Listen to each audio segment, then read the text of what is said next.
we had to be at the Cape real early. And we got in the car and started heading out for the Cape. Huge crowds. The roads you couldn't get through. And I began to think, I'm not even going to get there in time. The goal is the moon, perhaps man's oldest dream. If all goes well, some 112 hours and 50 minutes after liftoff, Neil Armstrong will step on the lunar surface. It shows what this, the richest nation in history, can do if it puts its mind to it.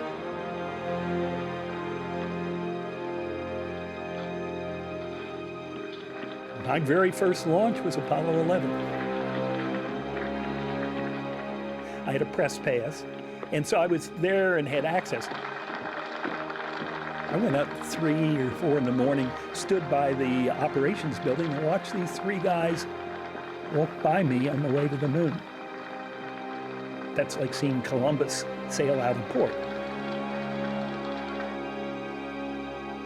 We all realize that this is the beginning of the most audacious undertaking that man has ever attempted. Historically, man going to the moon. That was an amazing thing.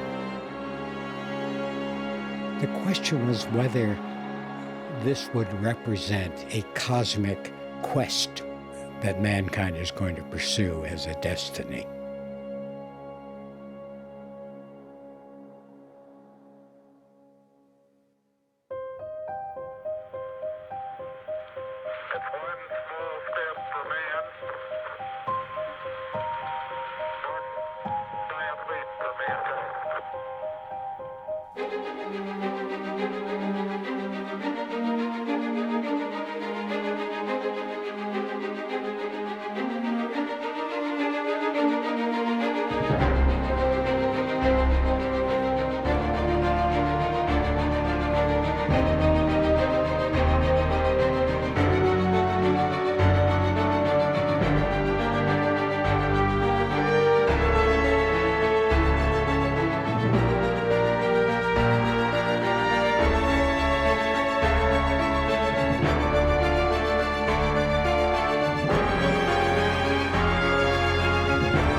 At Liberty Mutual, we believe progress happens when people feel secure.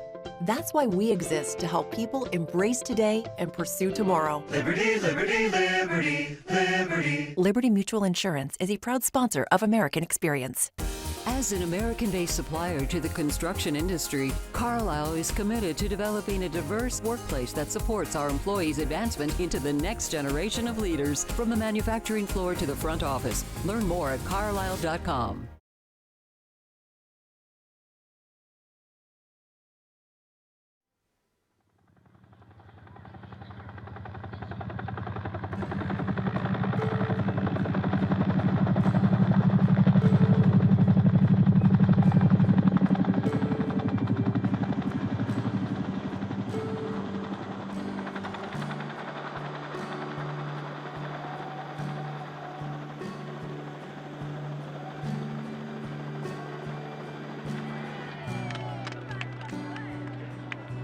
We may go on from this day to Mars and to Jupiter and even to the heavens beyond.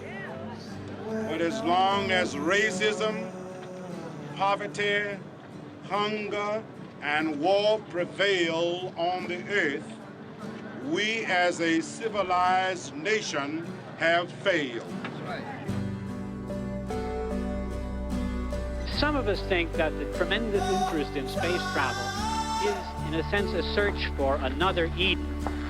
That man has a kind of guilt about the world in which he lives, and that he has despoiled the place where he is, and that perhaps he ought now in his maturity to set out to find another place, a place which man could go to, leaving behind the rusty cage in which his own mistakes have held him.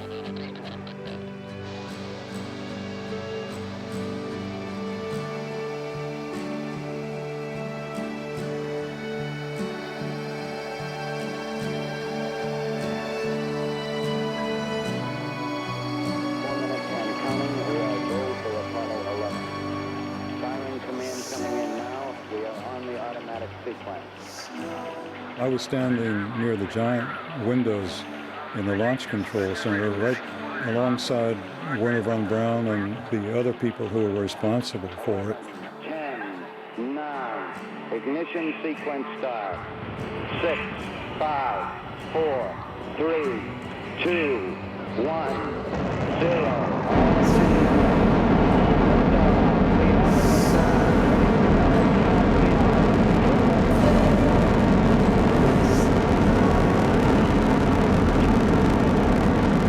I was thinking, what a wonderful animal we are, that we could dream up this and get ourselves off this planet that we were born on and off to another world.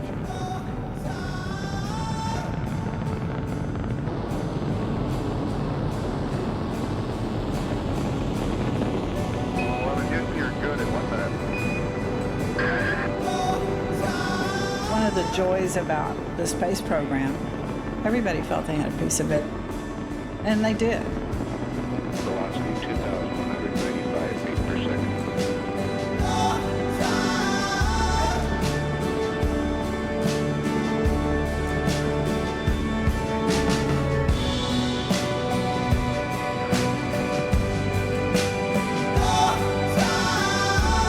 We're through the region of maximum dynamic pressure now.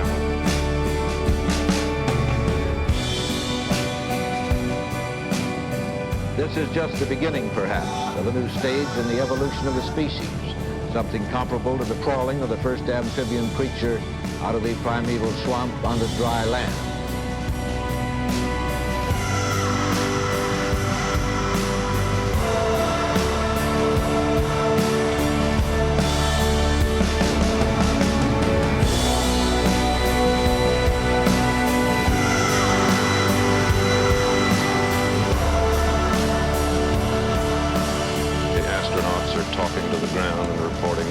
And figures of the flight, and somebody here a minute ago was saying they are as a matter of fact and unexcited and calm as if they were taxi cab drivers reporting in and saying we're on Maple Street headed for downtown.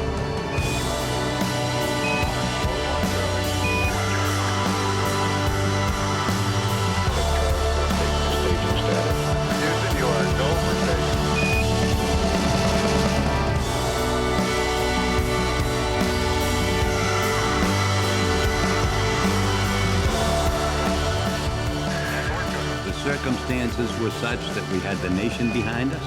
Everybody was sitting on the edge of their seat. And the awe of the first time we did it, something you never forget. Downrange 35 miles, 30 miles high, standing by for the outboard engine cut down.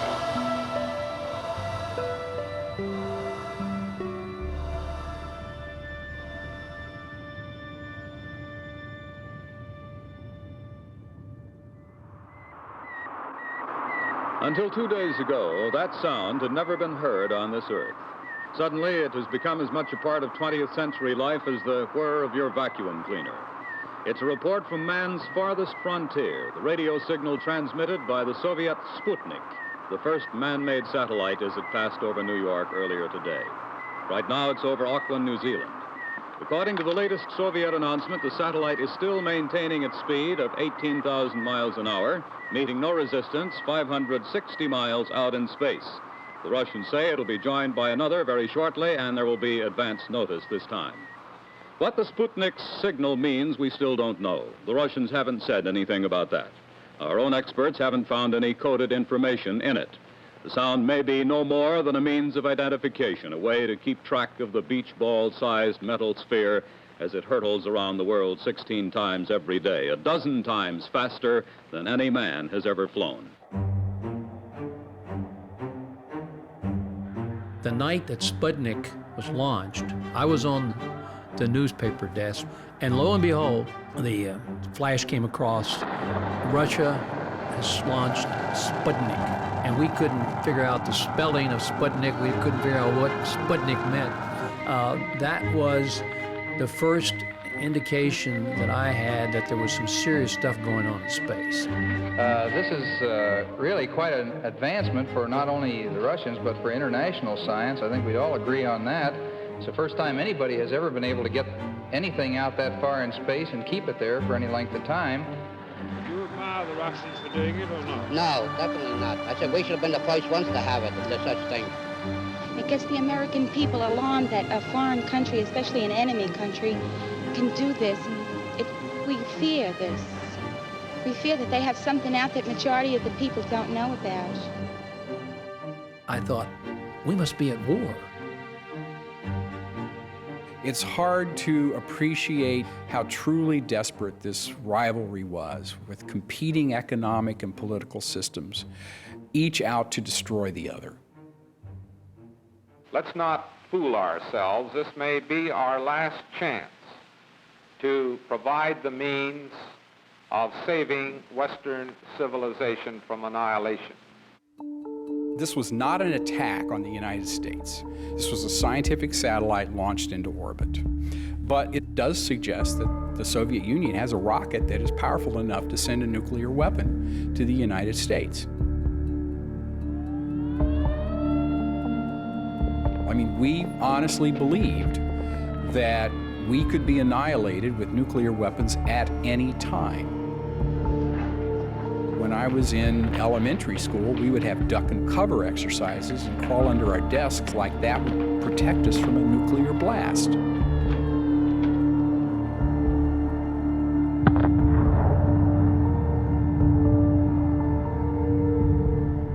Well, I think the Russians are ahead of us in some respects, and I think their achievements are rather remarkable, but there's no reason for panic because there's never any solution in panic.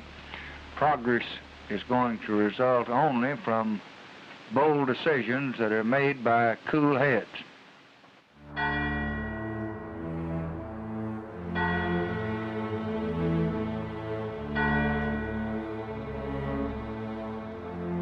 Before the launch, my father didn't show too big interest to the Sputnik, but next day when my father realized American reaction, the shock and the fear, next day it was all headlines in the Soviet newspapers, we are the first. Yes, we were surprised, the same like everybody was surprised. And all the Soviet people want to show America that we're ahead of them, not only me or my father.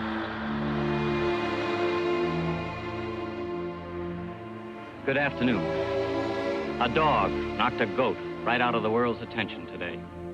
In a masterpiece of propaganda timing, the Soviet Union announced it had launched Sputnik No. 2, carrying a live dog, confirmed now by Anglo-American scientists. The rocket that launched Sputnik No. 2 is capable of carrying a 1.5 ton hydrogen bomb warhead more than 5,000 miles to a target. So it was second satellite that would launch with the dog in orbit. We wanted to see what will be the conditions of the first man in space. Mentally, will he be stable? But what was inside the dog's head, we don't know. And now the Russians are talking about shooting up something that will hit the moon and possibly even make some kind of mark on it, visible from the Earth, the kind of thing that a month ago would have sounded like a joke. But in Washington now, anyone who cares to laugh at this does so at his own risk.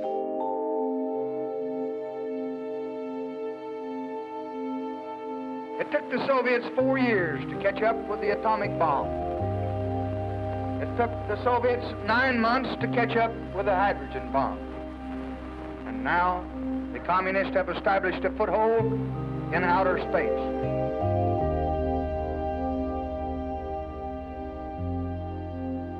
It is not very reassuring to be told that next year we'll put a better satellite into the air.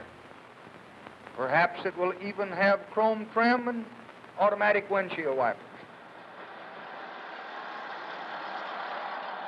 The Sputnik event sparked a political response. And Lyndon Johnson, who at that point was a senior person in the U.S. Senate, took the lead in making this a national security issue. I'm convinced that the Russian concept, that's as demonstrated by Sputnik number 2 carrying this animal, is very clear. They consider the control of space around the Earth very much like, shall we say, the great maritime powers considered the control of the seas in the 16th to the 18th century. And they say if we want to control this planet, we have to control the space around it.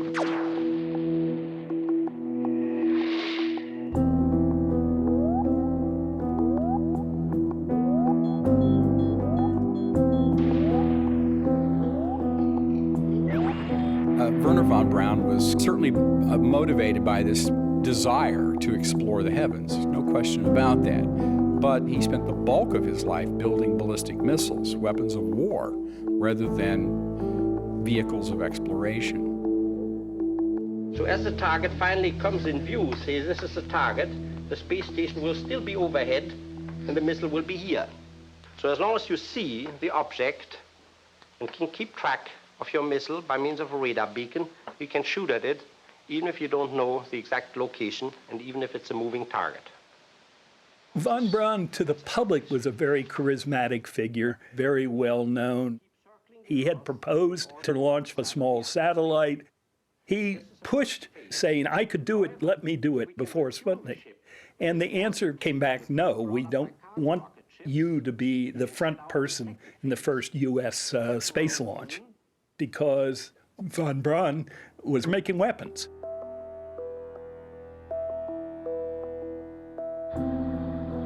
President Eisenhower decided it was the Navy and its Vanguard project that was going to be the first U.S. attempt to launch a satellite. We're not going to change our mind just to beat the Soviets into space. This is the third stage rocket motor that fits into the nose cone of the entire Vanguard vehicle. When this motor reaches orbital altitude, the nose cone separates and the antenna fall into place. I'm very pleased to be associated with the Vanguard project, and all of us here at Grand Central are looking forward with a great deal of enthusiasm and anticipation to the firing of the satellite. This is Charles von Fremd reporting from Cape Canaveral. Reporters and photographers have gathered here throughout the night and early morning. Now it is almost noon. We expect the Project Vanguard missile carrying the first United States Earth satellite to be launched momentarily.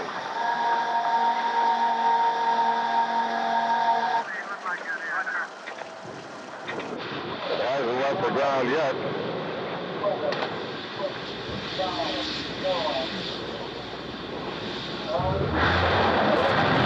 And there she goes. The Vanguard missile is in the air. We see a tremendous cloud of flames.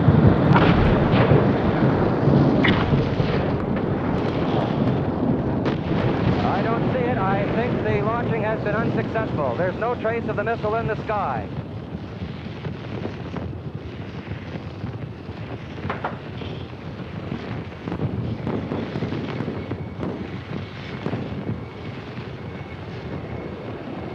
Well, you have just witnessed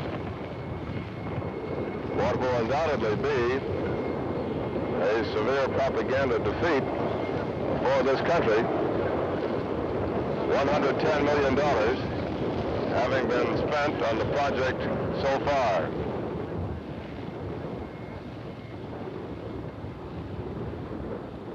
I don't view this situation as one in which we should get emotionally aroused to a fever pitch.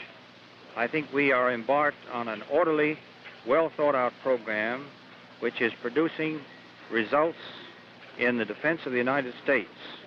We are not looking for headlines. We have not been trying to get in first on headline situations.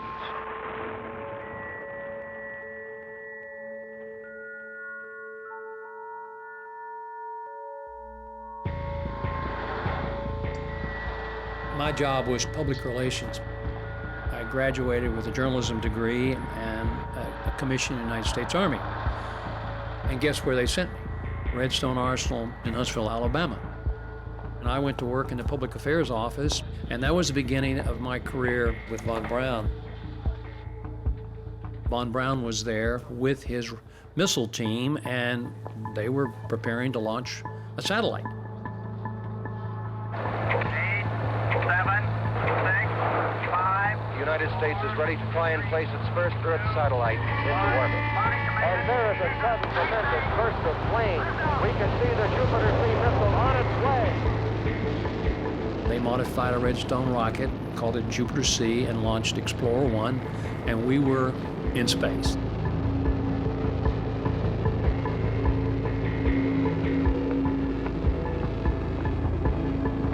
All of a sudden, von Braun and his team were heroes.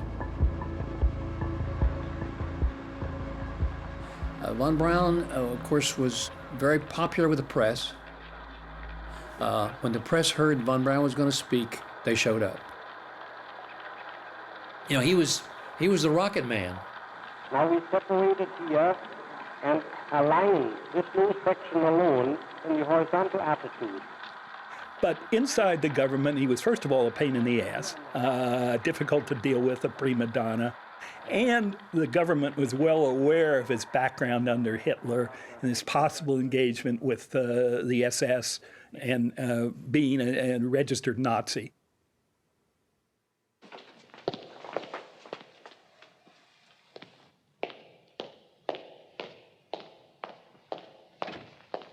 Herr Hitler. My dear Dr. von Braun, I want to congratulate you and to thank you. It's a remarkable achievement. Thank you, sir. But it's only the beginning. We have always known that a German scientist will someday invent a weapon which will give us victory. And now about the future. Yes? You will want mass production for your rockets. Von Braun was enormously important, and Hitler, of course, supported him, which was again a miracle because nothing that von Braun wanted to do actually was what Hitler wanted. The V-2 rocket came right at the end of the war, and we all knew that it was a total waste of money as far as the Germans were concerned. But somehow von Braun bamboozled Hitler into giving him everything he wanted.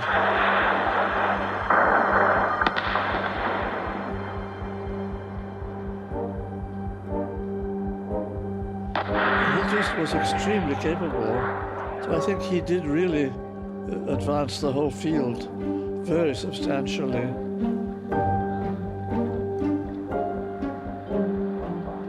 Von Braun had this notion that it was our destiny to go to take life away from the Earth all over the universe, and that clearly we weren't going to stay stuck here forever. And I felt the same way. It's just obvious.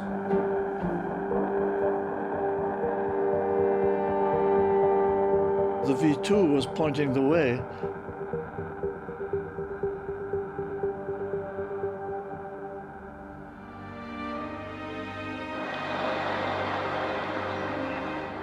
As far as the war was concerned, they were dead lost.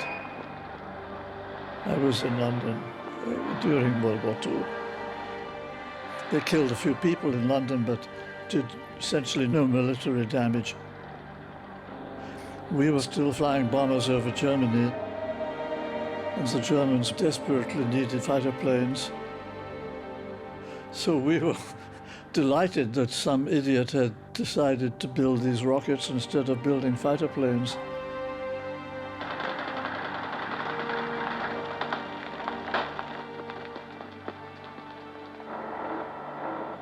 At the end of World War II, we had 2,000 intelligence people on the ground, 2,000 searching for technology. We're not going to worry about Nazis. We're going to go after scientists. We're going to get jet plane scientists, we're going to get artificial fuel scientists, and we're going to get rocket and missile scientists. They were building missiles way beyond our capability. Everything was based on the V2, because Americans were able to bring all these most important German designers to the United States, including Wernher von Braun. By the way, Soviets tried to seduce Wernher von Braun and told, we will give you the cow, you will have milk. But he say, no, I will go better to the United States. This decision was essentially not one of expediency, but a moral decision. We knew that we had created an extraordinary new weapon with tremendous potentialities. We had seen Germany in the claws of death, and it was our intention to hand our new weapon over to a nation of whose leaders we felt were governed not by the laws of materialism, but by the laws of Christianity and humanity. This is one of the proudest and most significant days in my life. It's almost like getting married to become a citizen of the United States, and I'm very, very happy about this.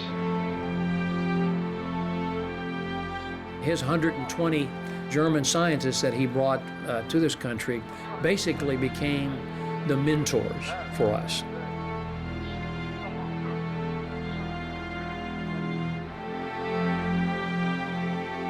The whole three-stage rocket ship stands 265 feet tall, equivalent to the height of a 24-story office building.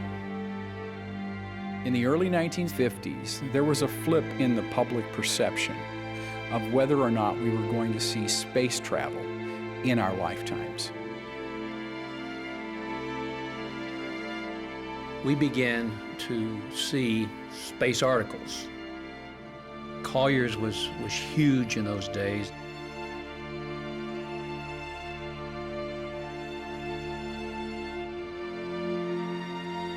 That was the first time that I recall seeing von Braun's name.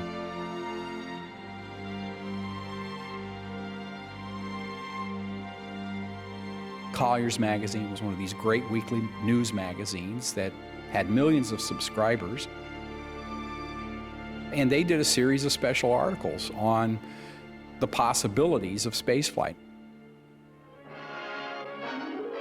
This gets picked up by Walt Disney, who views it as an opportunity to enhance his theme parks. One of the popular attractions here is our simulated rocket trip around the moon. The Collier series inspired Walt Disney to project this program to the public. And so Walt Disney and von Braun sort of found each other and worked on several films together. This advanced base, or space station, will be headquarters for the final ascent to the moon. Our space satellite will have the shape of a wheel, measuring 200 feet across. Its outside rim will contain living and working quarters for a crew of 50 men. Just below the radio and radar antenna is the atomic reactor.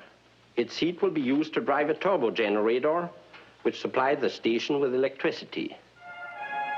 You know, it began with filmmaking. Von Braun went to Hollywood numerous times. Certainly the film people, script writers and so forth, were constantly sending von Braun scripts and getting his impressions, particularly about the future.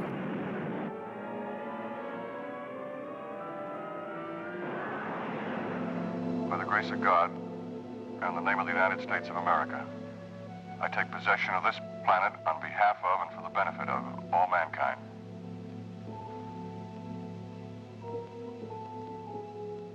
This is going to happen. This is very close to the reality.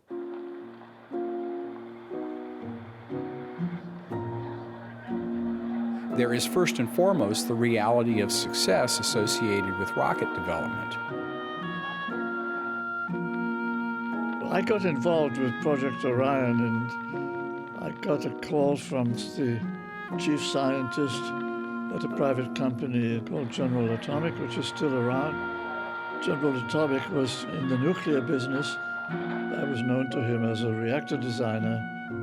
And he called me up and said, would you like to work on a crazy scheme? And I said, yes.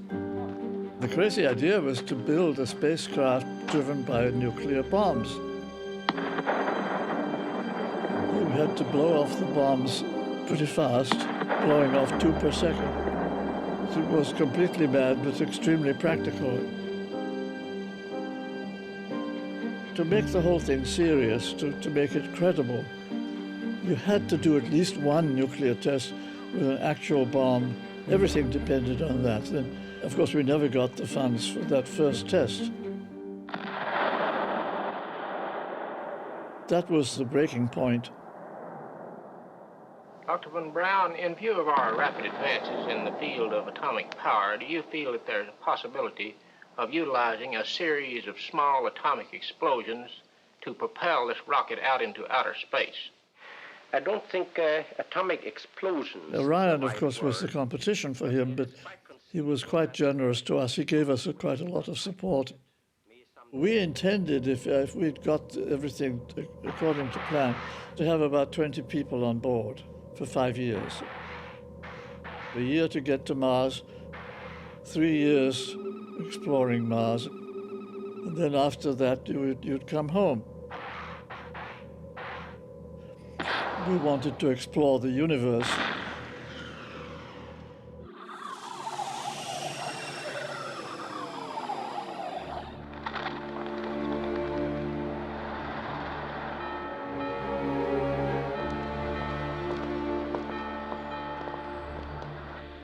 The success of the Sputnik brought attention to the space research. It became the priority, engineering priority, scientific priority, and propagandist priority. The Soviets had some second-rank German engineers, and they came to the Soviet Union, and we started to develop missiles in the same manner like in the United States, using German brains and German knowledge. The chief of our missile program, his name was Korolev. Everything was under Korolev's supervision. But for Korolev, these Germans were competitors. And when Soviet officials asked Korolev, are these people valuable? And he told no, it's zero value, send them back to Germany. So in 1955, all these Germans returned back to Germany. After that, everything was directed by Korolev. That was big luck to the Americans because Korolev was not a real scientist. He was a very strong manager. Korolev the same with the Wernher from Braun. They want to be famous, and they want to be first, and they want to launch satellite. Who will be the most famous, me or him? After we are running as fast as they do, there's still a considerable gap to close, and only the future will tell whether we'll manage to close that gap. You have to understand, when they started to design this ICBM, both Americans and Russians did not have thermonuclear warhead. So they have to have preliminary calculation how heavy it will be. And Americans calculated that it will be about 2 tons. The Soviet nuclear program calculated it will be about 6 tons, 3 times bigger. And this make the Soviets build this big, absolutely useless ICBM, much bigger than American rockets, but too expensive to be used as a weapon.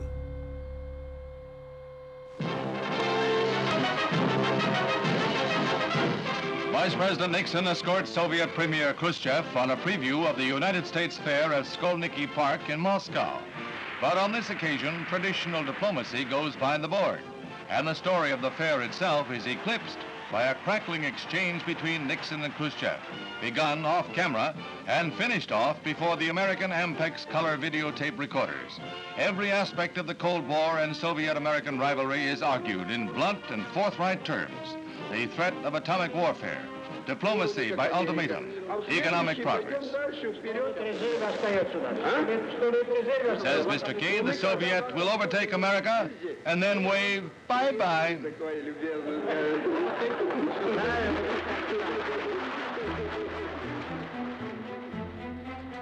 In 1959, we have only 2 missiles.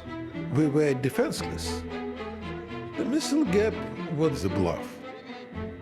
There are some instances where you may be ahead of us. For example, in the development of the thrust of your rockets for the investigation of outer space. There may be some instances, for example, color television, where we're ahead of you.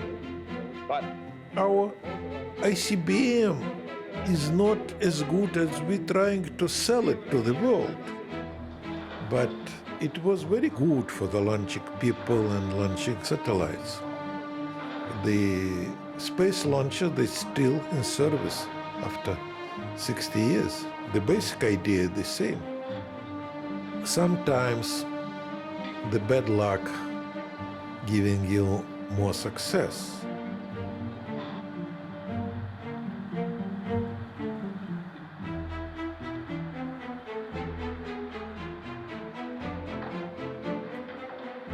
All the information about who is responsible for the space achievements, it was secret. Korolev was kept secret because everything was secret. It not bother anybody except Korolev himself because he wanted to be in public. Dr. von Braun, what is the next project or experiment in your field of rocket research? Well, we are devoting part of our time, of course, to the development of Project Mercury, which is sponsored by the National Aeronautics and Space Administration.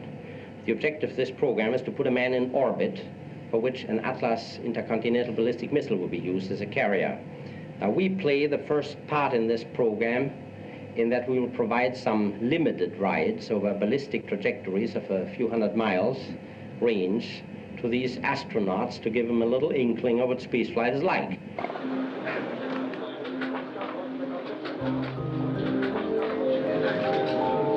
Take your pictures, Ted. And will, gentlemen.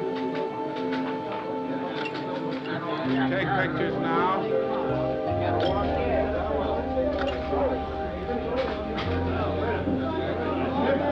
Please all sit down. It's my pleasure to introduce to you, and I consider it a very real honor, gentlemen, Malcolm S. Carpenter, Leroy G. Cooper, John H. Glenn, Virgil I. Grissom, Walter M. Schirra, Alan B. Shepard, Donald K. Slayton. These, ladies and gentlemen, are the nation's Mercury astronauts.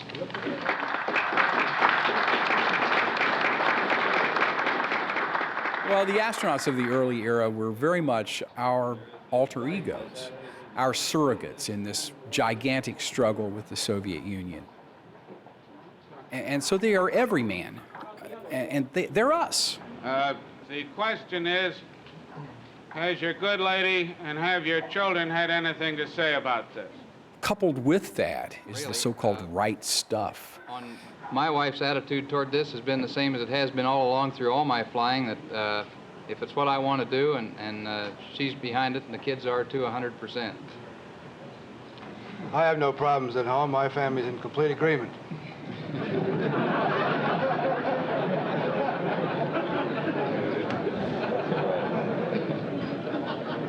The astronaut training program will last probably 2 years. During this time, our urgent goal is to subject these gentlemen to every stress, each unusual environment they will experience in that flight. Before the first flight, we will have developed our Mercury spaceship to the point where it will be as reliable as man can devise. Well, look, we had at that point a number of unmanned spacecraft that had failed.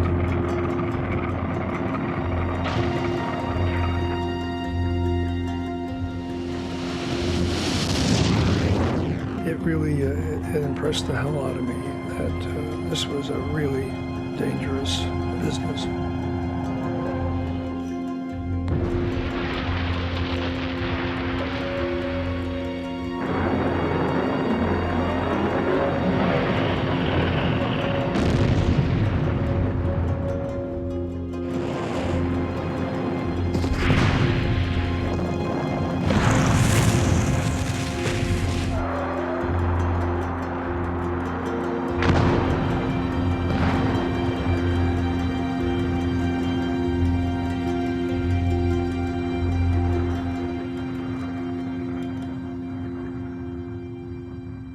The next President of the United States, on his shoulders, will rest burdens heavier than have rested on the shoulders of any president since the time of Lincoln. War and peace, the progress of this country, the security of our people, the education of our children, jobs for men and women who want to work, the development of our resources, the symbolic feeling of a nation, the image the nation presents to the world, its power, prestige, and direction, all ultimately will come to rest upon the next President of the United States. I ask you to join us if we are successful. I ask you to join us in all the tomorrows yet to come, in building America, moving America, picking this country of ours up and sending it into the 60s. Now, when we have a presidential candidate, for example, Senator Kennedy, stating over and over again that the United States is second in space, and the fact of the matter is that the space score today is 28-8. We've had 28 successful shots, they've had 8. When he states that we're second in education, when he makes statements like this, what does this do to American prestige? Well, it can only have the effect, certainly, of reducing it. I believe the Soviet Union is first in outer space. We may have made more shots, the size of their rocket thrust, and all the rest. You yourself said to Khrushchev, you may be ahead of us in rocket thrust, but we're ahead of you in color television. In your famous discussion in the kitchen, I think that color television is not as important as rocket thrust.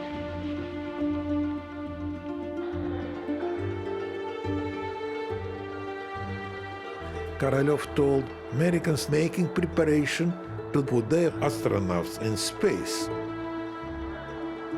Gentlemen, which one of you looks forward to being the first man into space?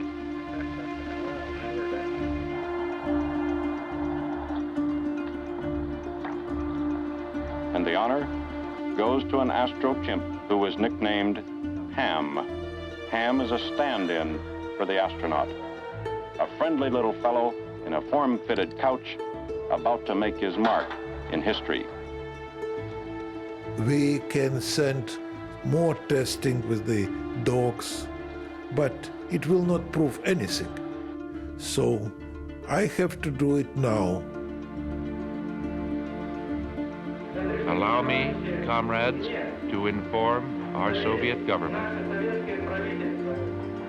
our Communist Party, and all the Soviet people that I accept with honor the task assigned to me to open the first path into space. And if, during the execution of this assignment, I encountered any difficulties, I shall overcome them as the communists do. First man in space, it was the dream, but it's close 50-50, the threat that it can be failure.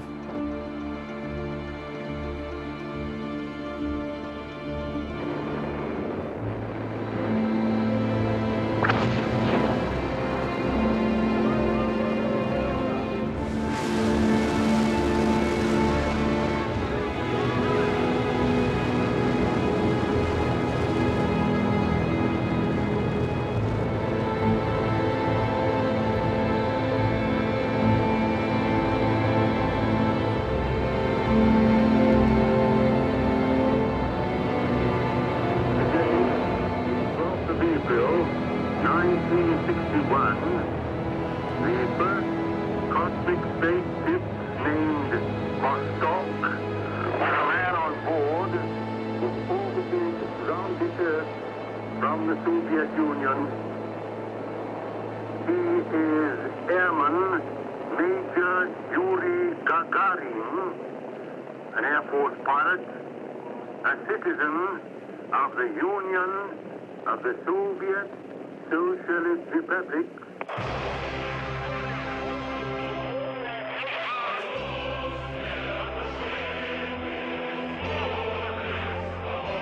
That was the voice of Yuri Gagarin, recorded from the first spaceship with the first man to fly into the cosmos.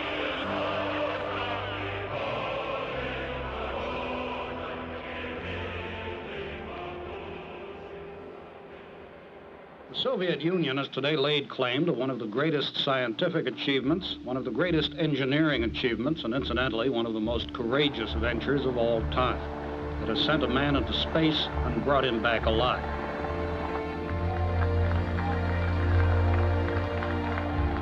This man in space became the most important event in the world.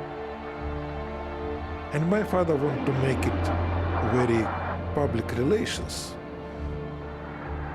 So he told, yes, we will bring Gagarin to Moscow. I will meet him in the airport. And then we will drive to the Red Square. They were on the roofs and the windows, on the balconies, cheering, shouting. For me, I was a professional. I'm working in this field, so all this is just the propaganda. For the ordinary people, it was sensation.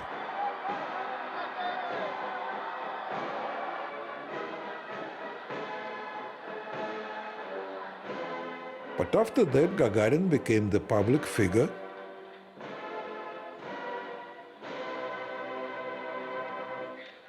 And we're lucky that he has so attractive face and his smile. And of course, Soviet Union sent him everywhere. He represented the Soviet Union and the great technological country.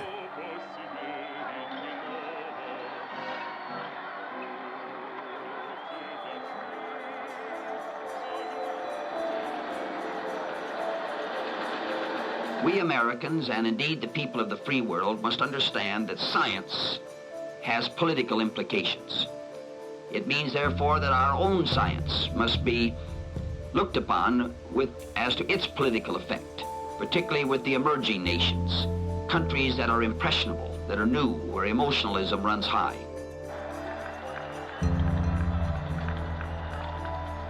The world reaction was, if anything, even more excited than after Sputnik. So Kennedy was faced with an issue of what to do, how to respond. 2 days later, he called a meeting in the cabinet room, and Kennedy goes around the table and says, "What can we do? Find me a space program which promises dramatic results in which we could win." Von Braun was the man who convinced President Kennedy that we can beat the Russians to the moon. How soon conceivably could it fly around? I think it could conceivably be done in 1968. We've got the capability, we just got to commit to it, and we can do it within a decade. But if you want to go to the moon, or land on the moon, or go into... So, Saturn was born. Saturn was von Braun's baby. He knew that if we start out with a small one, and then had a middle-sized one, and then the big one, we could eventually make that machine go to the moon. Well, in the simplest terms, Saturn is the most powerful rocket that we've ever built on this side of the world, and presumably the biggest rocket built anywhere, any time. Does that mean it's bigger than anything the Russians have now, as far as we know? Yes. Von Braun made, I think, the correct calculation. We should go to the moon. Why? Because both the United States and the Soviet Union will have to build new rockets in order to land people on the moon. This is not a cheap project, but I think it's going to be worth every dollar we put into it. So, in a sense, getting to the moon is a rocket-building race, and you, the United States, have me. Chairman Brooks, I realize you're still in the middle of your hearings on the space program. Do you think that getting to the moon is that important, and do you think we can do it before the Russians? No, and that's it. We don't want to find the hammer and sickle flag standing up on one of the peaks of the moon. We want it to be the Star-Spangled Banner.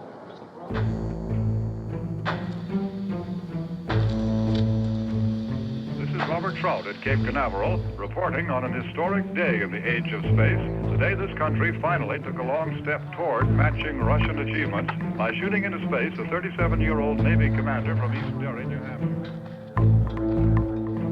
The Kennedy administration was very media conscious. So the plans all along had been to do things on live television. We were trying to send a message of U.S. competence with the Alan Shepard flight, first U.S. person going into space, even if not into orbit. Hangar here at Cape Canaveral, and now through the doorway, Alan Shepard, slated today to be America's first man in space. Suited up in a shining silver spacesuit, he climbs up the ladder and into the trailer that will take him out to the launching pad. Behind him. A number of people in the Kennedy inner circle said, do we really want to do this? Do we want to risk failure on national television and maybe even killing someone on national television? I would ask all of you, please, give us a break. We know you want to see him, but let's don't give him the feeling that all we are is curiosity seekers. You can fall back a little bit, give him a break. He's got a big job to do today. And Kennedy called down to the Florida launch site, Cape Canaveral, thought about it, finally decided, yes, that the risk was acceptable and let's do it. He took the risk. This is one of the most tense moments I've ever witnessed in my life.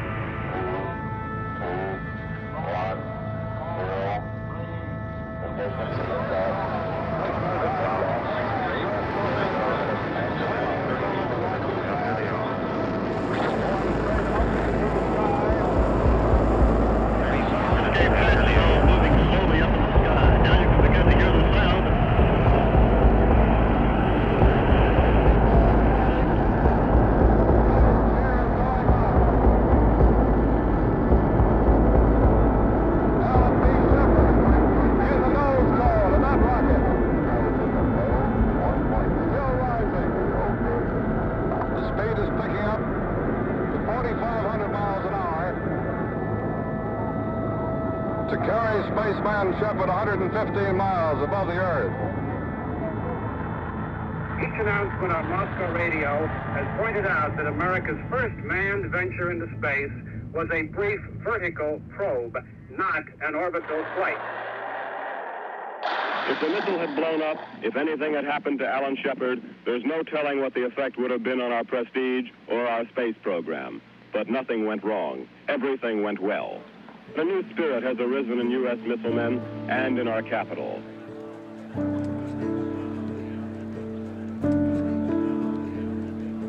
Ladies and gentlemen, I want to express, on behalf of us all, the great pleasure we have in welcoming Commander Shepard and Mrs. Shepard here today.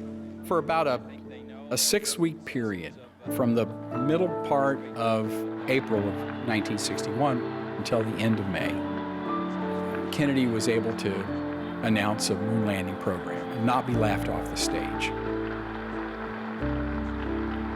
The president wanted to do something that was astounding to the world. We needed something like that to really challenge this country. I believe that this nation should commit itself to achieving the goal before this decade is out of landing a man on the moon and returning him safely to the Earth. No single space project in this period will be more impressive to mankind or more important for the long-range exploration of space none will be so difficult or expensive to accomplish. I believe we should go to the moon, but I think every citizen of this country, as well as the members of the Congress, should consider the matter carefully in making their judgment, to which we've given attention over many weeks and months, because it is a heavy burden, and there is no sense in agreeing or desiring that the United States take an affirmative position in outer space unless we are prepared to do the work and bear the burdens to make it successful.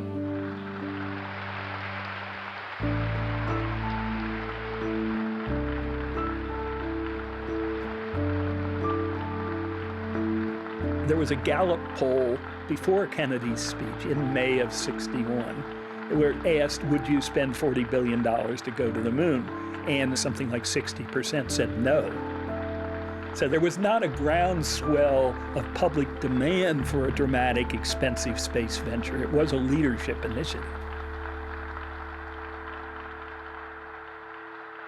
If we decide to go ahead with the exploration of space, including putting a man on the moon within the next 10 years, we must be prepared to spend the money and do the work. And as he described the work and described the money, they both are considerable.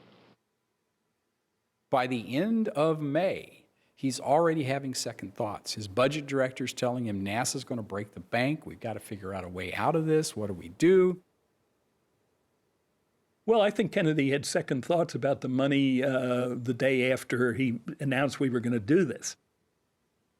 I think all the way through he was questioning, do we really want to do this or not? At least we ought to be clear.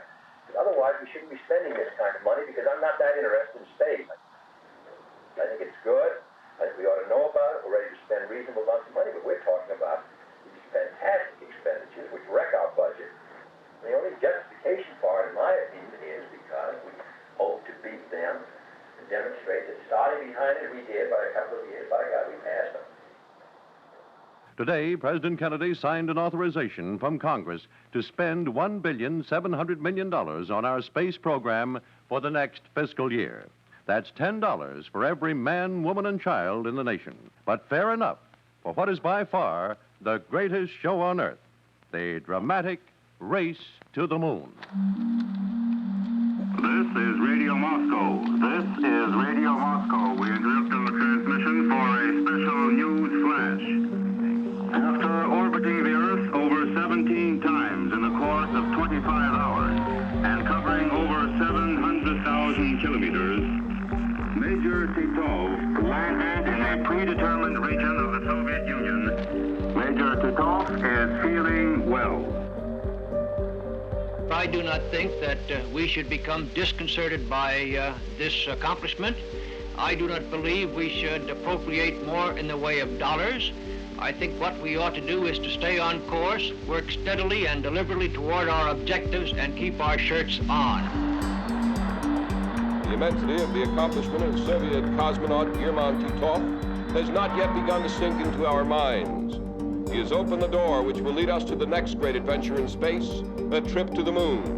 And unless the world changes drastically, that initial trip will be taken by a spacecraft bearing a hammer and a sickle.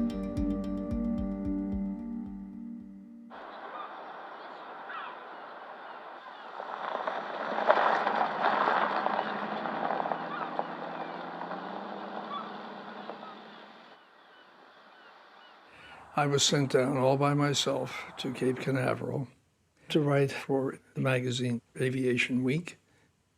Lived in Cocoa Beach. I remember the sort of the physical environment very vividly.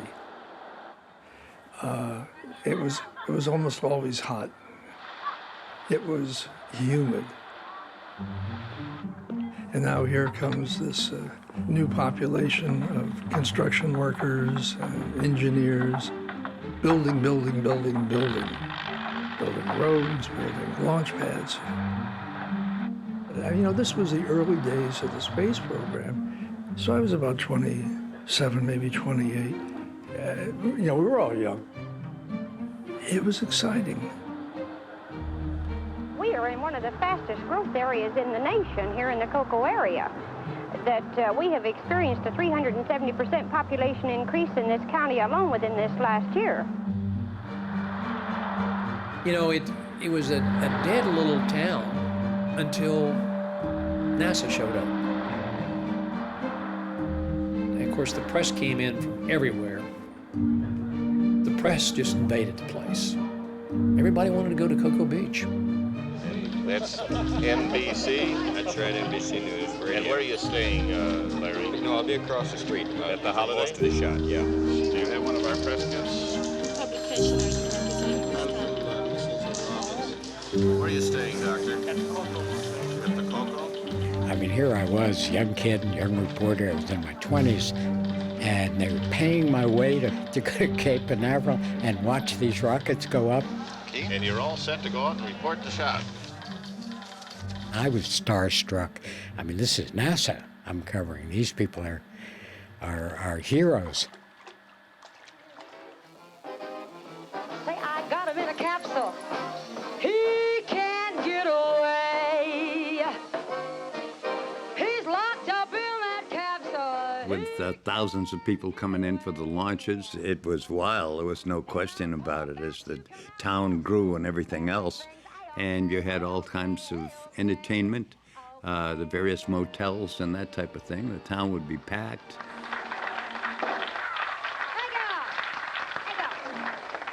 Welcome to Cuckoo Beach. It's a government-controlled Disneyland.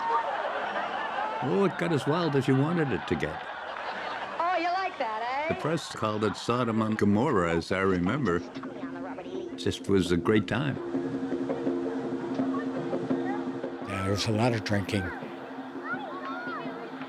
The drunkest I ever got in my life was before one of those missions.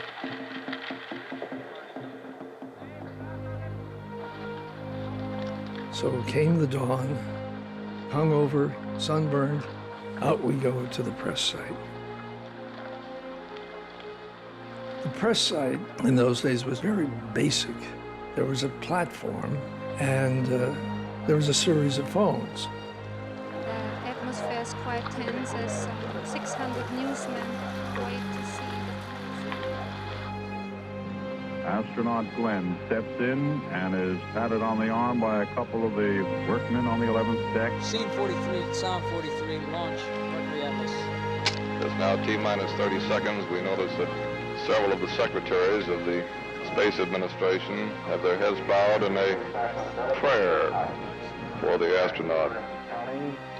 8, 7, 6, 5, 4, 3, 2, 1, 0, ignition, liftoff. The MA-6 vehicle has lifted off.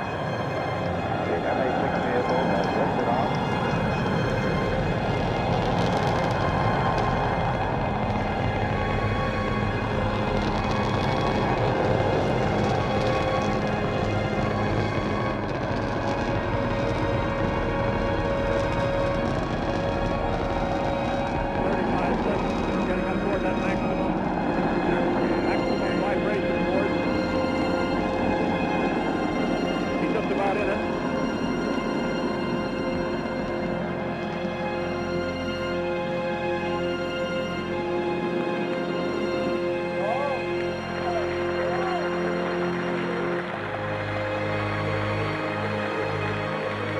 Glenn will soon be the free world and America's first man to undergo orbital flight.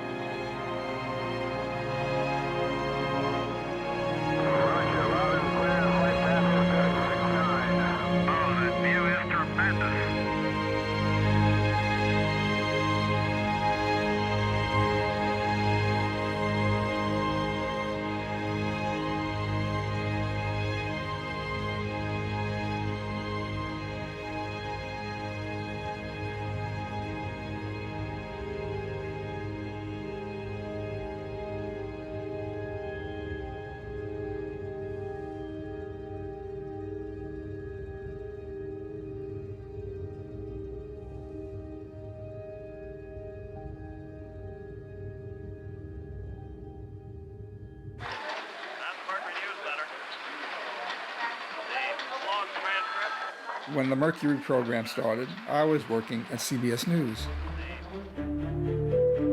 I wound up being a production assistant on the Mercury shots.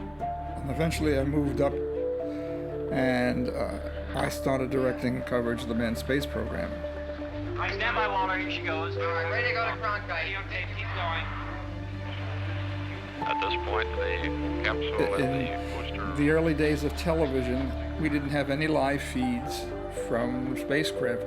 So what do you put on the air? Well, what's your visual? When you had some disconnected voice from mission control, we took an oscilloscope and fed the audio, voice of mission control. Roger. Surgeon suggests that you drink as much water as you can, drink it as often as you can. What are you going to do? It's essentially a radio show. Moments ago, we learned of the first problem to develop in the flight.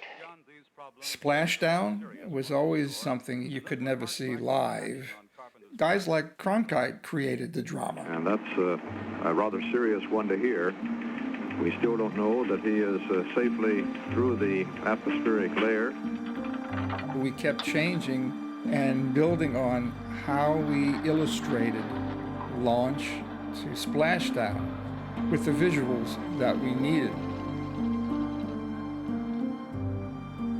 We started using Mercury models. We had a full-size Mercury mock-up videotape. It changed the whole dynamic of capturing imagery.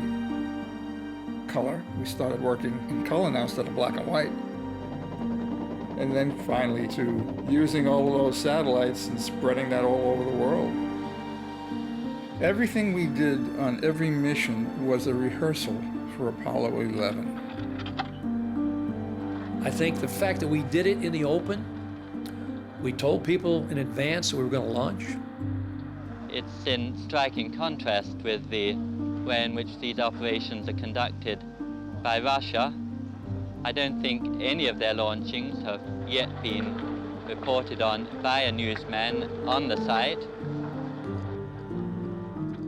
Television was huge. Guys like Cronkite, they became our agents. And so we've got the first report on the most important of the experiments being performed on this. They wanted to be at the Cape. Things look very good indeed, augur well for the future of the Mercury program. And NASA knew Walter was important, and we knew he was important to be a cheerleader for the space program. Among the press, Walter was just another guy. Among Americans, among people out there, Walter was critical to the nation. There were several prima donnas in broadcasting, Jules Bergman being the preeminent example. Jules wanted you to know that he could have been an astronaut. Loneliness in space. Wally Schirra might have some feelings along that line if he weren't so busy now. Jules Bergman, my God, he was the most disliked person, I guess, in the program, but he did his homework and he was real good. Von Braun was smart. He encouraged us to embrace those people. As I think all of you know by this time, if you don't, the launch is now planned for 7 a.m. tomorrow morning. We've now flown 4 men in space. The Soviets have flown some people. The basic doubt about whether man could survive in space has essentially been answered. And so we can get on with the open policy, the open door. I think that was one of the greatest things that NASA accomplished. Gordon Fraser here. We're going directly to Florida, where America's newest astronaut, Captain Virgil Grissom, is standing by to tell the story of Liberty Bell 7. Really proud of you, and I must say you did a wonderful job. Colonel Glenn to New York today. The 40-year-old man from outer space with the beautifully thinning hair will get the gladdest hand ever from a city so eager to applaud an uncommon man. Broadway, the Canyon of Heroes in Lower Manhattan, is a completely white wave today. They're waving, and the crowd goes mad. Listen to them. It was seeing John Glenn's parade through Manhattan on March the 1st, 1962, that stimulated my interest in space. No one in the history of this great city has received such a welcome. And seeing the public excitement of a hero, of someone that had done something that no American had ever done before. From then on, I wrote about the politics of space. Everybody has turned out to see America's heroes, the men who put America back in the space race. Astronaut John Glenn, the first American to orbit the Earth. Scott Carpenter, the 37-year-old lieutenant commander of the U.S. Navy, is on his way to the deck. Gordon Cooper, the man that'll be at the controls in the U.S. sixth attempt at manned spaceflight, was awakened this morning at 2:50. America wanted to meet their astronauts. I mean, they were huge heroes. Everybody wanted to meet or see an astronaut.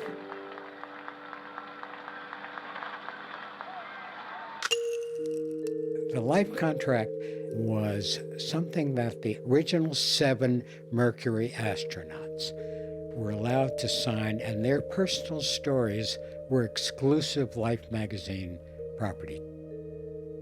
The Life magazine contract gave access to the astronauts, the family, and everything else in their homes, being with the wife during the mission. We felt somewhat protected by this contract with Life magazine. It made ground rules for the whole thing. The Life magazine people could be in the house, everybody else was out of the house. We felt like we were protected from anybody just coming and doing an interview. We had an agent, and he let NASA know that the personal stories belonged to Time Life, and therefore the press had to keep their distance. It was big money to us at the time, $100,000 life insurance. I was one among others who sort of resented it all the way along because I just felt it went against what we were supposed to be all about.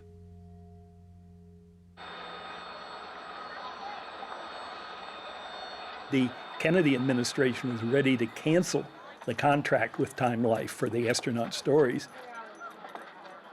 But it was John Glenn that talked Kennedy into allowing the astronauts to continue to sell their stories to Life magazine. In Hyannis, they went water skiing together and all that sort of thing. And on the sailboat, Kennedy and Glenn talked about that.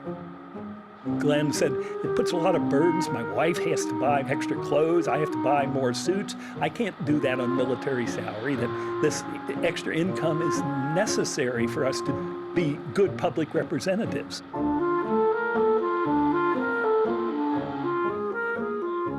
It's amazing to me that they could get away with that, given the various rules in the government about who can take money for what. But that's the power of the Mercury astronauts and their connection with JFK.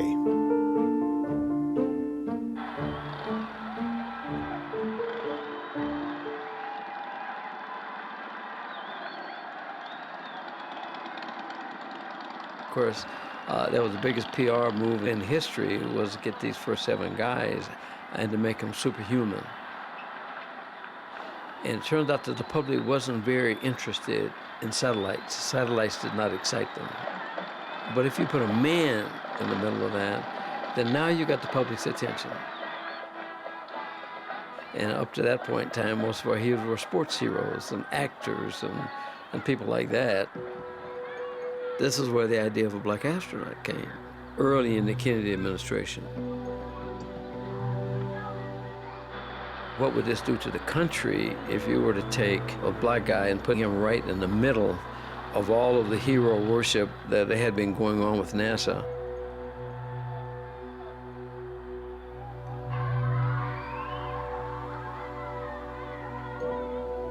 All the other astronauts were test pilots. You had to have an engineering degree or a degree in natural science. You had to have 1,500 hours of jet time. So I was 27, 2,200 hours of jet time, a degree in aeronautical engineering. So my card fell out. And I get this letter asking me if I was interested in going to test pilot school to go to Edwards Air Force Base en route to being the first African-American astronaut. I draw the line in the dust and toss the gauntlet before the feet of tyranny, and I say segregation now, segregation tomorrow, and segregation forever.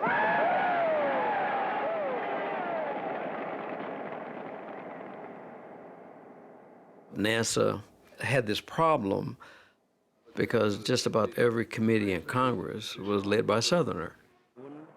NASA needed tax dollars, okay?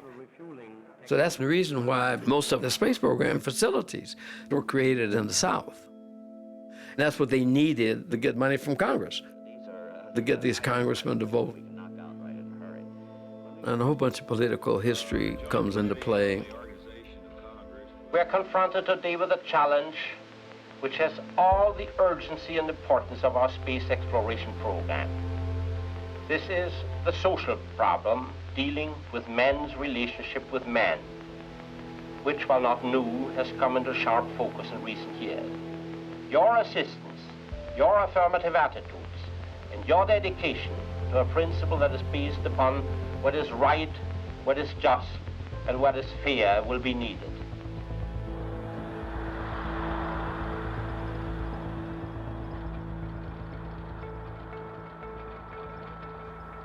I was sent down to Edwards Air Force Base to interview.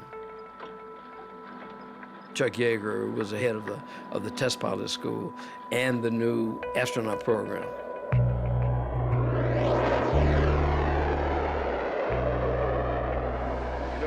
We're turning out an entirely different breed of pilot here at the school.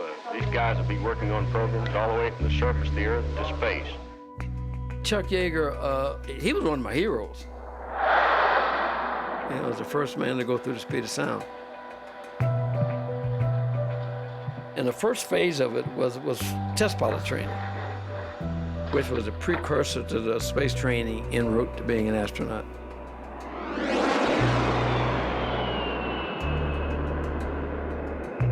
The Kennedys wanted a black astronaut.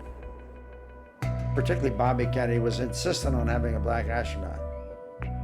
And Ed Dwight, God bless him, was enrolled in the test pilot school. And I was not involved in it, although it was going on at Edwards Air Force Base while I was there. I viewed myself as a warrior in the Cold War.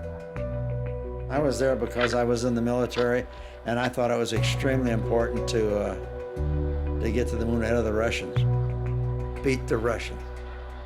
But Yeager, he's a piece of work. Yeager had called in the entire instructor staff, and he announced that Washington is trying to cram the N-word down our throats. He said Kennedy is using this to make racial equality. So do not speak to him, do not socialize with him, do not drink with him, do not invite him over to your house, and in 6 months he'll be gone. Yeager said, well, oh, wait a minute. Dwight's not doing that well. He's 16th, and we're only going to take the top 10. But if you want to expand the course, I'll take 16 in there, so Dwight will be included. And that's how it happened. After I'd finished successfully, the White House announced we now have a black astronaut. President Kennedy called my mom and dad. A 29-year-old Negro says he's anxious to go into space. He's Captain Edward Dwight of the Air Force, selected to be an astronaut, the first of his race to be so designated. Captain Dwight and his family got the news at their home at Edwards Air Force Base in California. Now I'm going around the country, being this first black astronaut, getting all these trophies and awards and stuff like that, letting the whole leadership in the black community know that here he is, guys. Because blacks are not heroes in science and math and engineering and space and flight testing and test piloting and piloting, period, But I was talking to black kids, trying to get their attention. I was going in a whole range of schools from city to city to city. And I was still in training, by the way, in training to be an astronaut.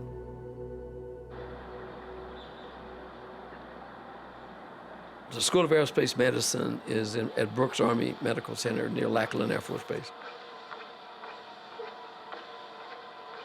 He did every possible thing you could do to a human being in that 3-month period of time. They put your hands in a bucket of ice cold water, just one hand in a bucket of ice cold water. Well, what happens is your heart starts beating faster and faster and faster. They would stick 14 needles in your head to see your brain waves. And then you go into the centrifuge. It drains all the blood out of your head and you can't even see.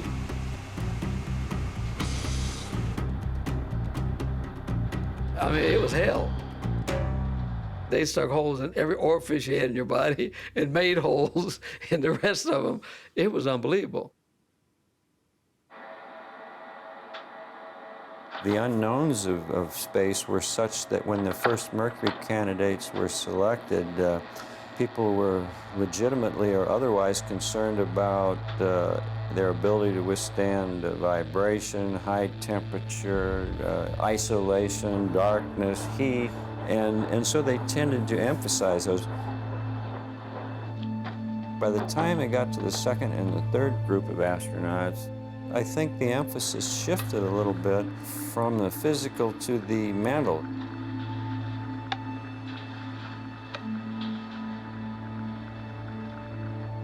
I certainly would not want to fly in space with a psychotic or a highly neurotic person.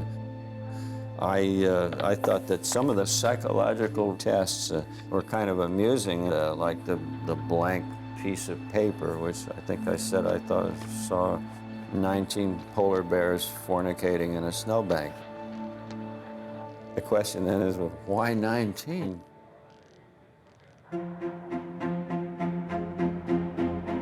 My good friend Ed Dwight called me up, talked on the phone. He said, NASA is interested in adding to the Mercury 7 astronauts, and I'm qualified, so I'm going to apply. He was selected, I wasn't, but I persisted, and in 1963, I was selected. NASA was looking for a new group of astronauts. So I was flying an airplane called the F-101 Voodoo, which is probably one of the sexiest but most dangerous airplanes ever built. Being a fighter pilot does weed out the people who are overly concerned about their own safety. So I went off and applied, and to my amazement, on my birthday in 1963, was called by Deke Slayton and said, "Hey, how would you like to come work for us?" That's how I ended up going to NASA. I was feeling it. I was very confident. I was cocky. I was really convinced that I was in the club.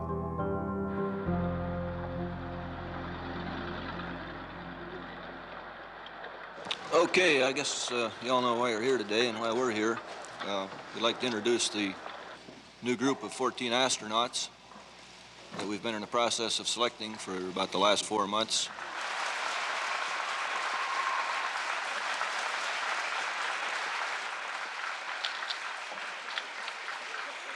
I remember thinking, you know, why are these people treating us like heroes? All we did was get on an airplane and fly to Houston. And I was a little embarrassed about it. Captain Bill Anders, Kirtland Air Force Base, New Mexico. Here I was being oohed and awed as an American icon who had basically only escaped Vietnam as my major accomplishment. So I was embarrassed with the first press conference.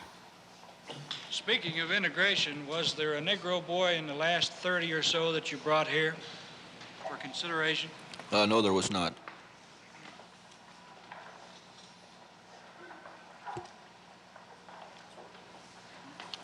Okay, I guess we're through, Paul.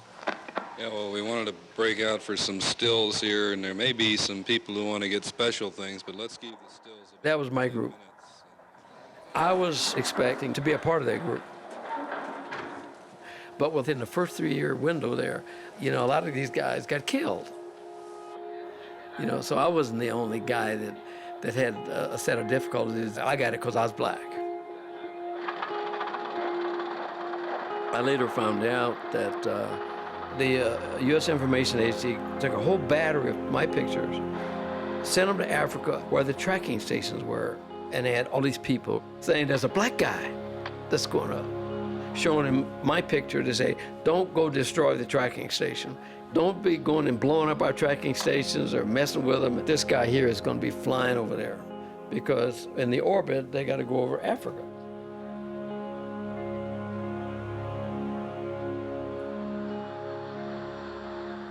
Well, yeah, it would have been a grand and glorious event if I had been accepted. First, if we may, why aren't you an astronaut? Well, I couldn't begin to tell you.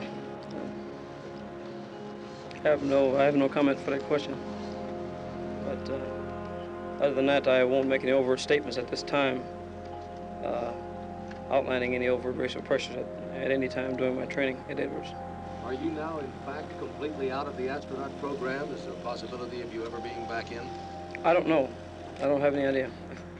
You feel that what's happened to you is a setback for civil rights opportunities in this country? No, I would rather not comment on that.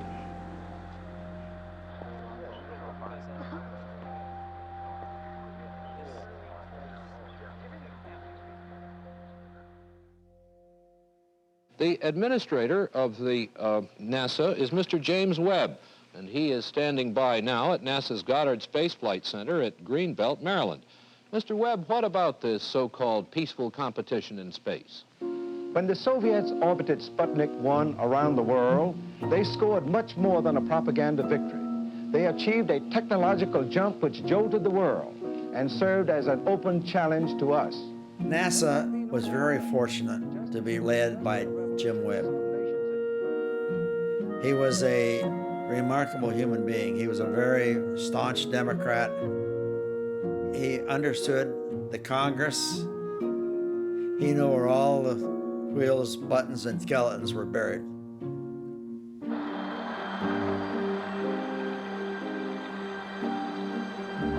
Instead of driving around in a Cadillac limousine, he had a checker that was painted black. You know, the checker cap, not as presumptuous as a Cadillac.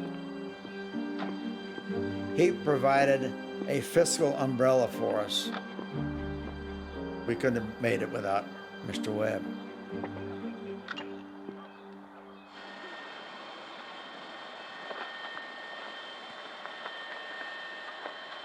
By the summer of 1962, there was some concern in the Budget Bureau about the cost and dimensions of what would be required to do what Kennedy said we were going to do. And so there was a recommendation that Kennedy go out and take a look at what was being done. He came to Huntsville to meet von Braun.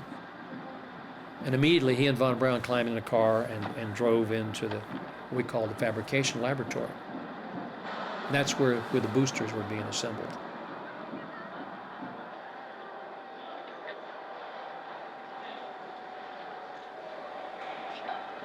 Short mic and...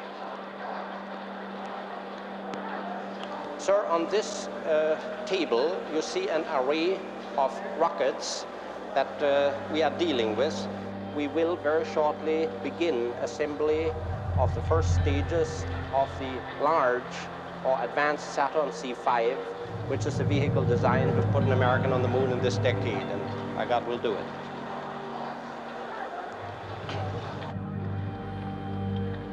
We get over to the test site, and they fire up the booster. 32 million horsepower.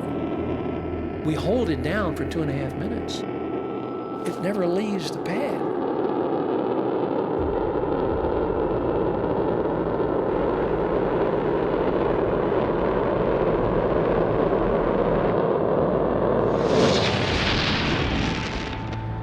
was standing with the Secret Service people, and the president, he was so excited about it. He said, I felt the heat come up my pants leg, and it felt like a hammer beating against my chest. That's the most impressive thing I've ever seen. You know, they had a long, long conversation. How's the rocket going to work? How many times can we go to the moon? Is it really going to work like that when you fly it? And he said, yes, sir, it's going to fly just like that. The president had never been around anything like this. He had never seen a launch, even of a missile. That was the day that I think Kennedy realized von Braun knew what he was doing. Von Braun was always tainted by the Nazi underpinnings of his career. Kurt Diebus was the same way, and he was a director of Cape Canaveral. Diebus was a Nazi. So two of the NASA major centers were headed by ex-Nazis. All of these former Nazis were there. So we would joke about it, but we didn't make a big deal about it, about the fact that all these ex-Nazis were getting us to the moon. General, gentlemen, I want to express our great satisfaction in your presence here in the United States.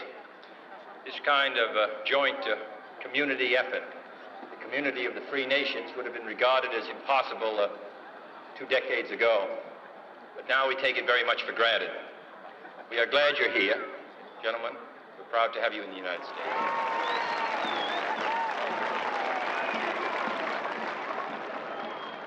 And he was at the Cape for less than a day. He'd been given a full briefing of the Apollo buildup and the technical requirements for a moon mission. And then he went to Houston.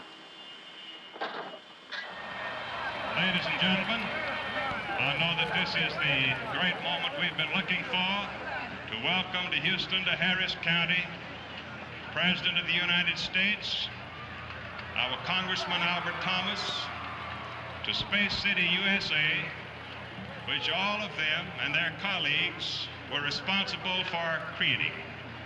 This is our way of saying to you, Mr. President, Mr. Vice President, Congressman Thomas, thank you. The reality was that there was an influential member of the House of Representatives named Albert Thomas who controlled NASA's money. And Mr. Thomas let it be known, if there was going to be a next NASA center, it had better be in his district, which was south of Houston.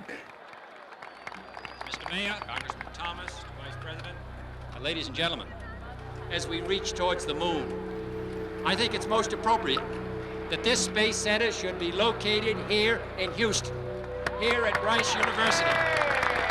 And so the decision to put the Manned Spacecraft Center in Houston was very political. Thank you, Mr. President. In conclusion, ladies and gentlemen, let me urge you to attend the program tomorrow morning at Rice Stadium. Be in your seats for 9:30 in the morning, Rice Stadium.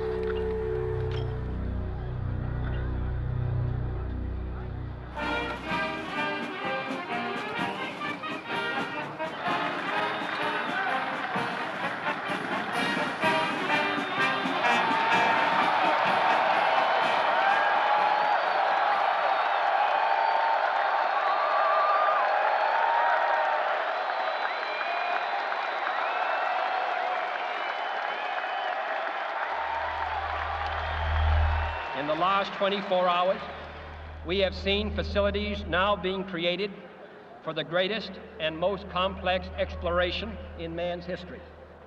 We have felt the ground shake and the air shattered by the testing of a Saturn C-1 booster rocket, many times as powerful as the Atlas which launched John Glenn, generating power equivalents to 10,000 automobiles with their accelerator on the floor. We have seen the site where 5 F-1 rocket engines, each one as powerful as all 8 engines of the Saturn combined, will be clustered together to make the advanced Saturn missile, assembled in a new building to be built at Cape Canaveral as tall as a 48-story structure, as wide as a city block, and as long as 2 lengths of this field. We have had our failures, but so have others, even if they do not admit them, and they may be less public. To be sure,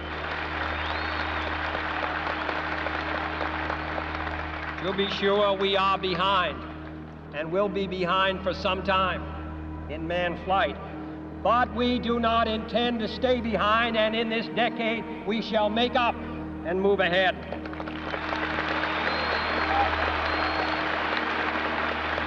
We choose to go to the moon. We choose to go to the moon.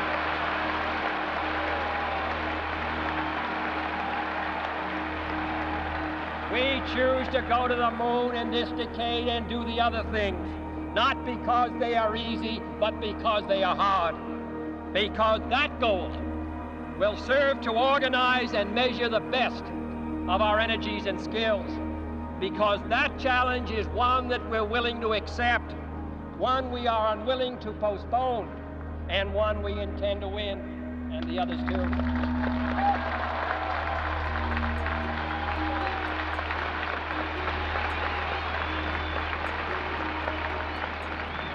Many years ago, the great British explorer George Mallory, who was to die on Mount Everest, was asked why did he want to climb it.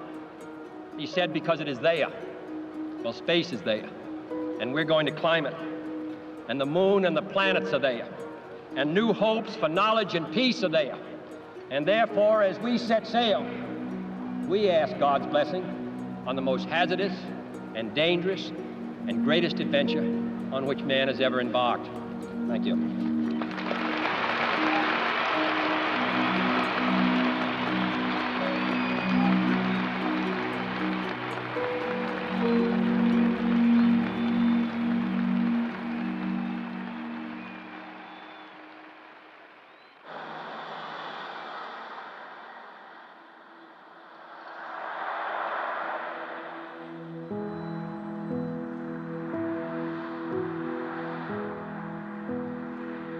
We just drove to Houston with all the children. I was pregnant at the time. And there was little accommodation for population there. There wasn't even a grocery store.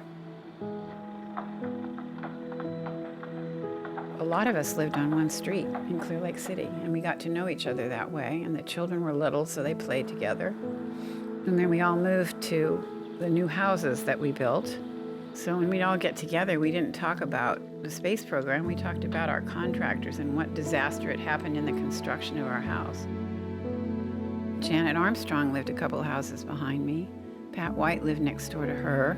And between neighbors and those friends, we sort of had a circle. Most of our friends who were in the military with us were either going to Vietnam or had been to Vietnam. And so I thought that was not as positive a Cold War cause as the journey to the moon. I thought that had a more positive aspect to it. I just felt like it was something that would be a huge gain, whereas Vietnam was, to me, no gain at all. So that had a lot to do with how I felt about the time and how I felt about the risk. Most of the time, the men weren't there. He would get in a T-38 and leave Houston and be at the Cape in an hour and a half. They came home on the weekend just in time to take the water ski boat and go out and have fun for one day and then back to the Cape. And they were gone again.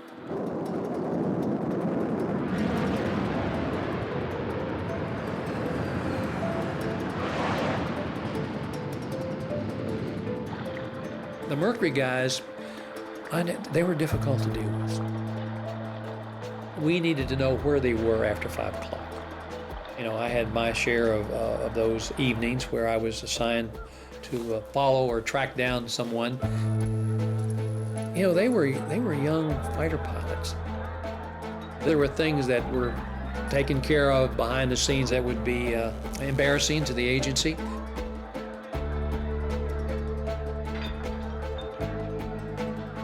They were complicated, very competitive individuals. A lot of ego got mixed in there, and there were lots of women at the Cape and other places that thought it was all very romantic and exciting. And the moms stayed home. The moms stayed home and took care of the children, and that was sort of mundane for these men that were flying fast airplanes and doing these exciting adventures. It was hard on a marriage. But Bill and I will celebrate our 60th in a month, which is a long time. But the time was never boring, never.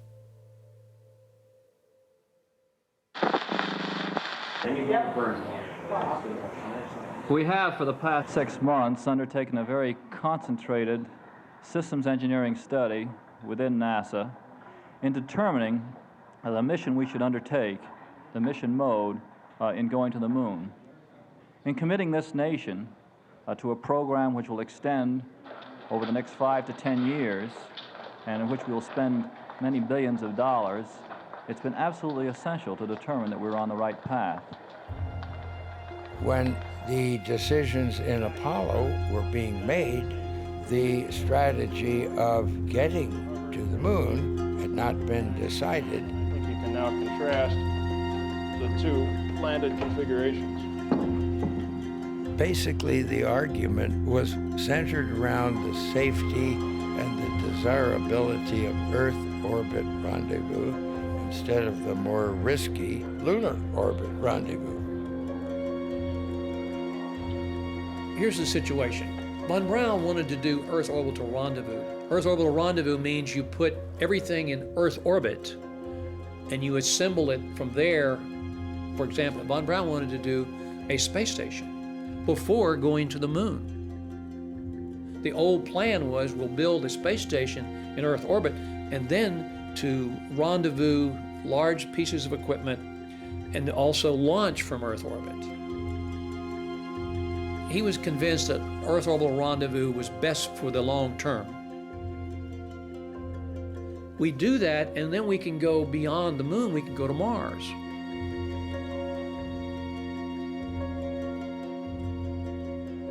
Sometime the end of '62, a decision was made to alter the strategy. We can say today that we have picked a mode by what we call lunar orbit rendezvous. It means taking off from the Earth's surface and going directly to the moon, and then sending in a small vehicle dispatched from the mother spacecraft. Well, I'll ask Dr. Shea to do this. He's pretty good at it. Now, the basic mission mode calls for a single launch of the vehicle from the pad at the Cape. Let's break that into segments. You need a spacecraft we can launch him in, and it'll be the spacecraft that brings him back. We have another spacecraft that we've taken with us that can make the landing. And the configuration which we then have on the way to the moon is effectively this configuration. Once you decide to commit to the lunar surface, you'll now have your landing legs extended, and then the vehicle will land on the lunar surface. And when it gets to the moon, now it has to leave the descent stage on the moon, bring the ascent stage up to join up with the other spacecraft. Assuming everything works, the lunar excursion module will reorient itself, bring itself to a position where it has a very small velocity error and very small linear displacement from the mother spacecraft. Okay, and then? You could do this, but then, you know, the devil was in the details. How do you do it? This was not a yellow brick road from Cape Canaveral to the moon. It was a hard march. There were just problems all the way along. The Apollo, or manned lunar program, is in trouble, deep trouble. And few experts at this Missile Space Center now think the United States will be able to keep its self-imposed deadline of sending men to the moon before 1970. The Gemini program, in which men must check out the critical rendezvous technique, is now 18 months behind schedule and slipping even more seriously. And most of the experts at Cape Canaveral think that President Kennedy was overconfident, in fact was unrealistic when he established that national goal 28 months ago. In 1963, severe criticism of Apollo began to emerge from a variety of quarters. So Kennedy was concerned about this growing criticism and about his re-election prospects. And in that context, Kennedy returned to the idea of cooperating with the Soviet Union. Why not do it together, including joint missions to the moon?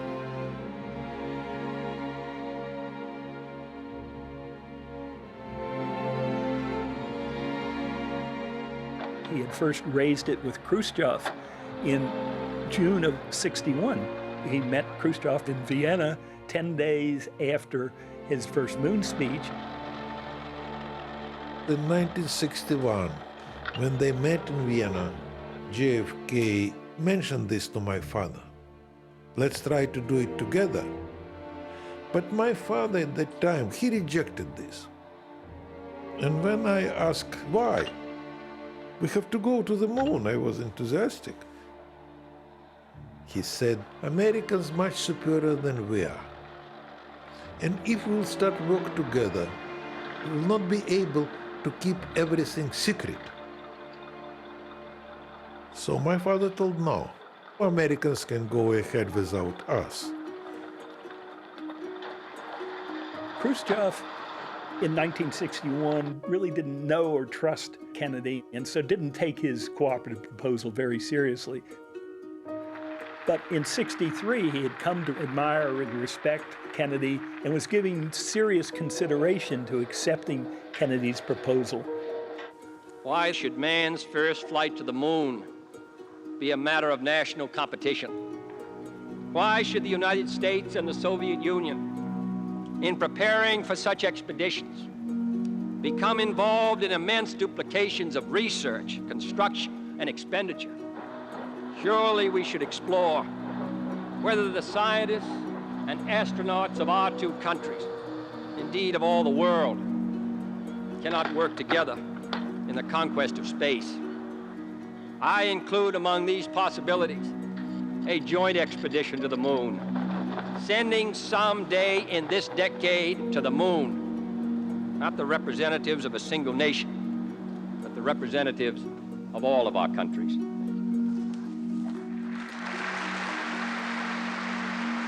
It was not propaganda, it was part of the Kennedy policy, we can work together. But part of my father's policies was very similar. My father was ready to go forward.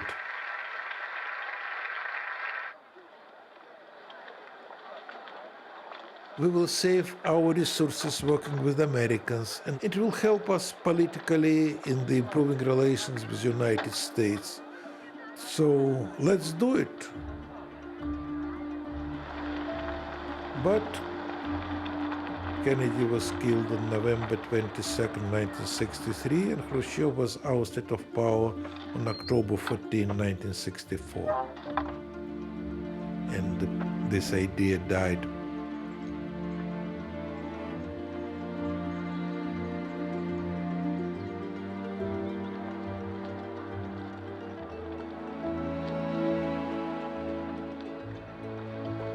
He had just been to the Cape 6 days earlier on November the 16th. In those last days before his assassination, he had gone out, much to the dismay of his Secret Service officers, and stood under a Saturn I rocket on the launch pad while being briefed by von Braun. It's clear he was interested because he was pointing at things, asking questions about why this, why that. We only caught occasional words. Just the mere presence of this young, lively, witty president animated that entire group that was around him. The Gemini spacecraft was brought out for him, and he really wanted to know how the spacecraft would be used and what it would do to meet the challenge. Kennedy was all fired up. He was really enthusiastic once again about space.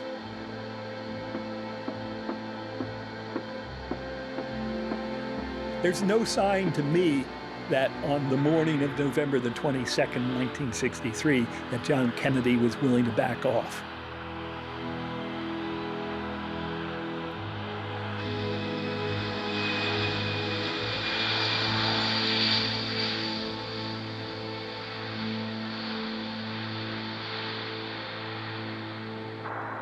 From Dallas, Texas, the flash, apparently official, President Kennedy died at 1 p.m. Central Standard Time, 2 o'clock Eastern Standard Time, some 38 minutes ago.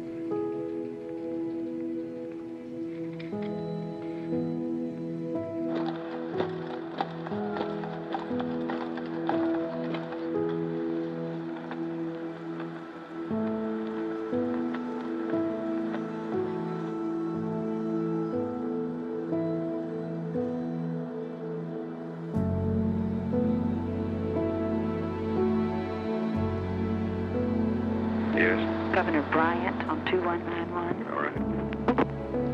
He'll be right with you, sir. President, how are you, my friend?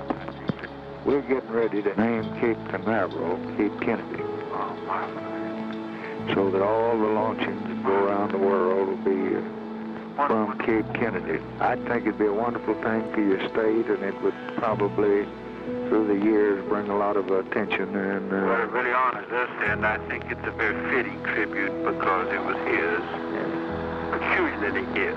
Yes, that's right.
This program is available with PBS Passport and on Amazon Prime Video.